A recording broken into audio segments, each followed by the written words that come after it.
Hello everyone, my name is M13 and I am very well hung. Let's start the video again. Hello everyone, my name is M13 and this is a game review of Red Dead Redemption, RDR, and Bad Company 2, BC2. Why am I doing a comparison of these two games? Because I can.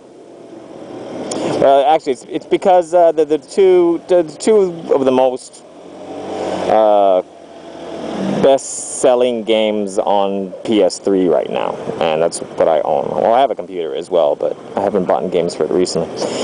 Anyways, I have a good computer. I have a gaming computer, but I don't know. I've just been playing more on my PS3 recently. So, Red Dead Redemption has like a score, a Metacritic score, and that's the only place where the score really counts, because what they do is they compile all the different scores and put them together. You guys notice the scooter in front of me was two guys, no helmets. The guy driving the scooter is smoking. Whoa! It's like the guy. Oh no, the guy in the back smoking. I thought the guy in the front was driving and smoking with the guy in the back. That would have been funny if it was. Let's follow them for a bit because I have a feeling they're gonna crash. Yeah, so the two, like Red Dead Redemption is just it's one of the highest rated games on PlayStation 3, and Bad Company 2 has a good rating but not fantastic. And here's the thing. Whoa, jeez, unbelievable.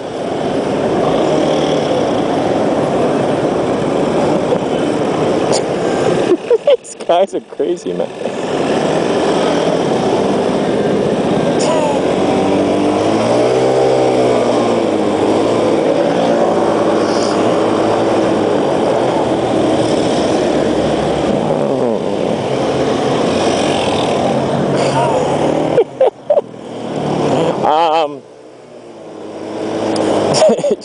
Back on topic, and I'm not where I should be.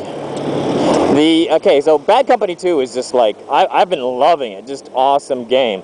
But then Red Dead Redemption came out, and everyone is going crazy. All the critics, everyone online saying it's amazing, it's amazing. You know, it's got an average score. Like if you take different ratings and compile them and come up with an average of like 95 out of 100. That's the average of like 30 different people who have rated the game, who have reviewed the game, and the average. So anyways, yeah, so it's got to be awesome, right? I bought it. I've been playing it. I put quite a few hours into it, and well, yeah, I'm maybe about 5 or 6 hours into the game, and so far it's a good role-playing game, and that's it. You know, it's not. You know, and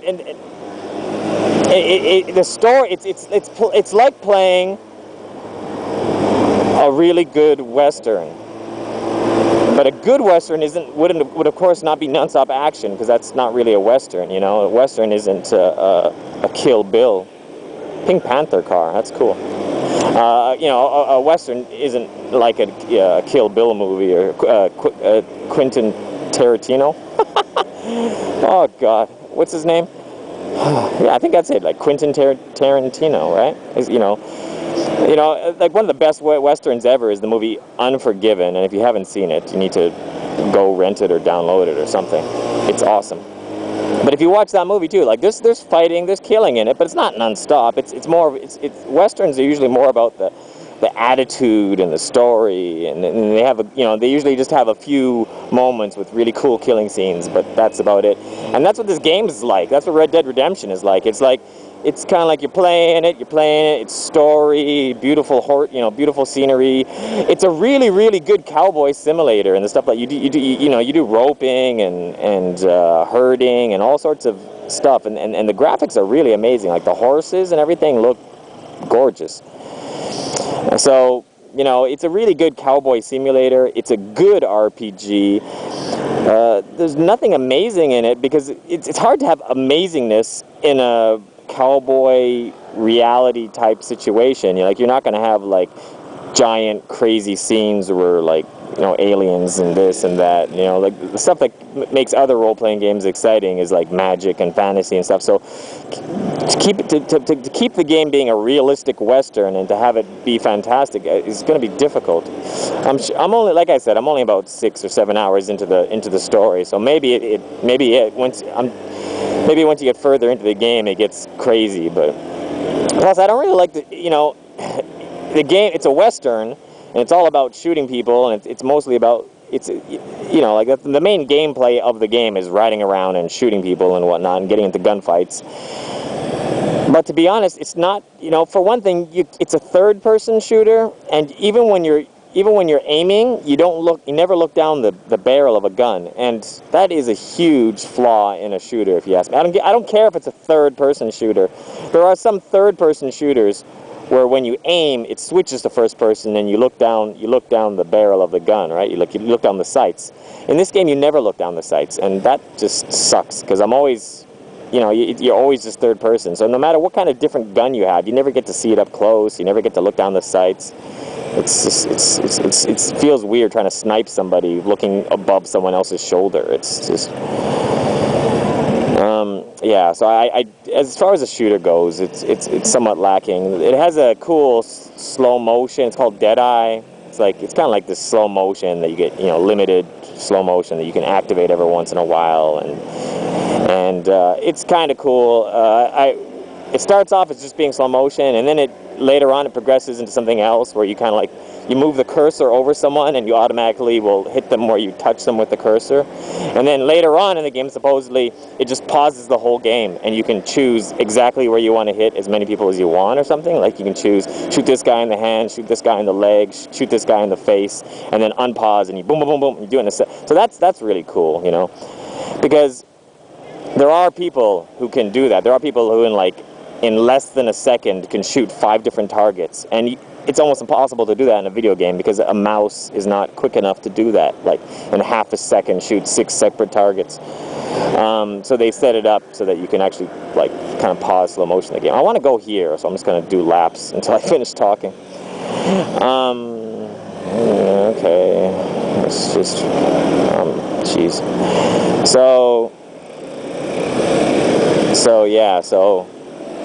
yeah, it's kind of like, you know, it's kind of like it's a really good story, okay? But recently, when I've got free time, I don't want to sit and watch a story. When I got free time, I want to kill some shit and have some like action fun. And there's nothing better than that for doing that than Bad Company 2. You know, like I played Red Dead Redemption yesterday for like 3 hours or 2 hours, and it was just like, oh, okay, it's kind of fun. Oh, that's pretty. Oh, story's interesting. A couple of funny jokes there. That's cool. But it's nothing, you know. I didn't break into a frickin' sweat or like shit my pants or anything while I was playing it.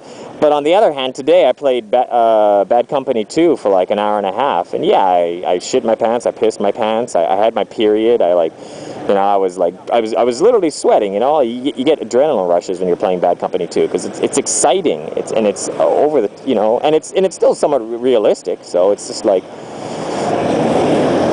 you know, I really don't think there's anything that compares to Bad Company 2 that you can buy. So if you've got some money, if you're a teenager and you've got a little bit of money and you're going to go out and buy a PlayStation 3 game, and you're trying to decide between the 2 most popular games at the present, which happen to be BC2 and RDR, I would say go for BC2.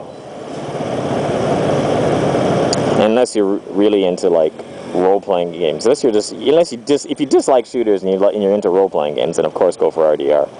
But if you like shooters at all, then Bad Company 2 is the no-brainer.